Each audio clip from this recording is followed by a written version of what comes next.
When you think of civilization games, they usually fall into one of two categories: surface layer and accessible, or complex and clear my diary for the weekend. But what about when you want a compromise? Welcome to Mosaic, a story of civilization in 5 minutes or less. As is custom with Civ games, you find yourself as leaders of a historical nation, here in the ancient Mediterranean, where geographical presence and technological advancement are jobs 1 and 2. The game's immediate hook is its 8 available actions, which will see you work to produce resources, increase your population to enable expansion, build settlements to spread your influence on the board, research new technologies that provide boons and synergies in your tableau, construct wonders for powerful effects, tax your citizenry for a short-term boost, bolster your military to supplement your influence, or form a government to further augment your variable powers. The majority of these quick-fire choices see you open drafting cards with a cost paid and a one-way trip to your tableau. Then there's the game's fulcrum, its 9 pillars of civilization, with categories like science, economy and culture. These tags are key to what cards you can take and expand upon what you started the game with, giving you passive abilities and the means to generate points from objectives. Moving to the communal board and placing buildings will net you complementary trade goods or one-time gains. Then at intervals in the middle and end game, scoring cards are drawn from the 4 marketplace decks. This is when area majority comes into play and awards points to those with the most influence in each region. And although your military forces will also contribute their influence, direct conflict and battles between nations is far from the game's focus.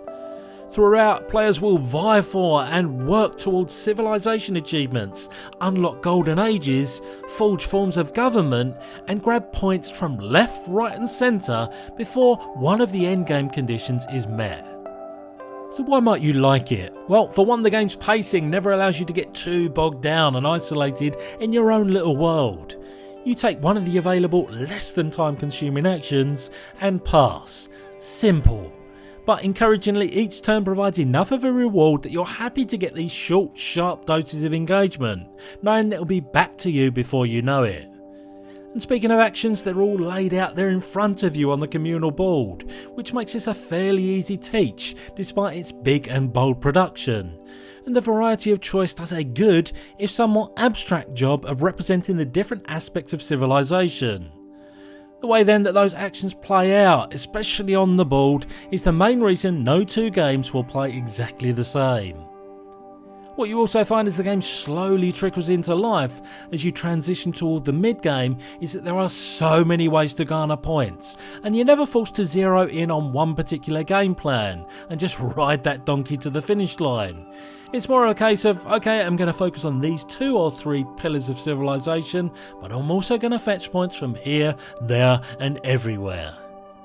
But why might you not like it? Well, one should first point out that some of the elements you expect to experience in a civilization game are absent.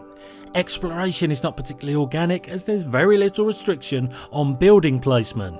And as I've already mentioned, the military representation in the game is extremely conflict light, amounting to straight removal of opposing tokens as opposed to actual combat. You'll also find more than one reason to call parts of the game cumbersome. Setup of the central map's resources is arduous. Your bevy of tokens are visually homogeneous, making it less than ideal telling them apart. And keeping track of who's taken what achievements and golden ages is an irritant at best. And the bulk of the comprehensive appendices don't seem to address any real rules idiosyncrasies.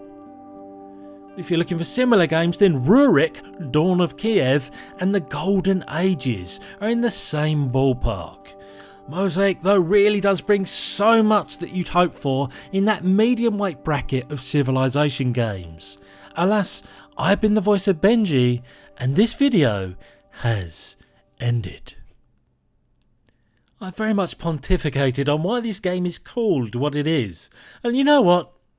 I don't give a